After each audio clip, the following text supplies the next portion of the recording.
jungle to the zoo.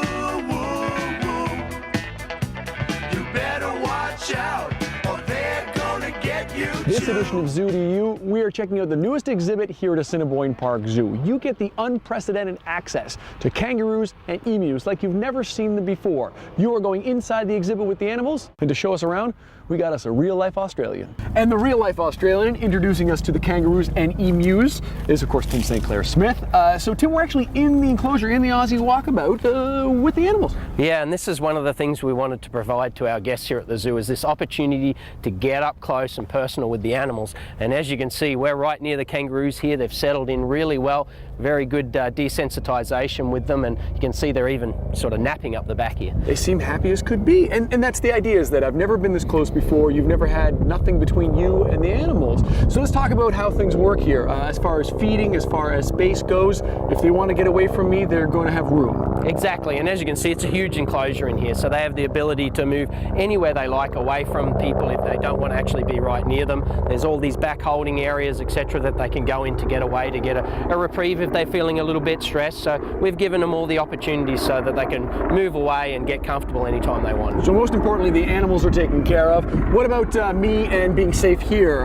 When I bring my little kids in, are they going to be okay around kangaroos and emus? Well, as you can see, they're all very docile. We've, you know, the emus are very quiet. They're very used to people, very friendly. The kangaroos here, we've got all the females in here and young joeys. So it's usually the males that like to box, and that's the ones you see with the boxing gloves on and kicking people around, etc. These guys, you won't see them doing that, and that's why we specifically chose the girls, because we know that they're a lot more quieter. Okay, so let's talk food for the kangaroos. What are they normally snacking on? Well, they're usually getting their pellets, which is a special pellet mixture that they get has all their vitamins and minerals that they need in there. And then they get lots of different types of fruit and vegetables, you know, so they can get all their greenery. And of course, there's lots of grass growing around here, so they're always going to be chewing on that as well. You don't need a lawnmower for this part? No, you don't need it. They'll definitely keep this mowing down, don't you worry. Now, they're also going to be the moms who are gestating their babies. Yes.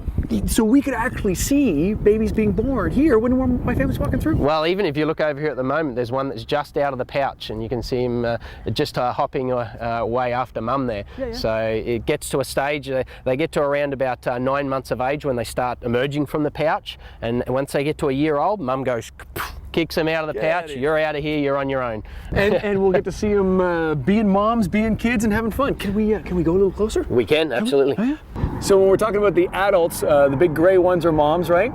Yes, yeah, you can see the youngsters still have that sort of reddish colour. Yep. And if you look over there in the back there, you can see one of the joeys right inside the pouch there. You can see the huge pouch. That one's probably getting pretty close to the stage where mum's going to kick it out of the pouch. For so many of us, we had no idea of how they get in and get out, and they actually go in like rear end first? Head first. Head first and then flip around? They dive in and do a flip. It's not like the cartoons at all. No, it's funny how that works, isn't it? Really fascinating. So that's just half of the population of the Australian outback enclosure. That's just the kangaroos. Coming up, we're going to meet the emus. That is absolutely incredible to be able to get that close, because for so many, a kangaroo is, you know, a dream. They're in Australia, and a lot of people don't get to go there and see them.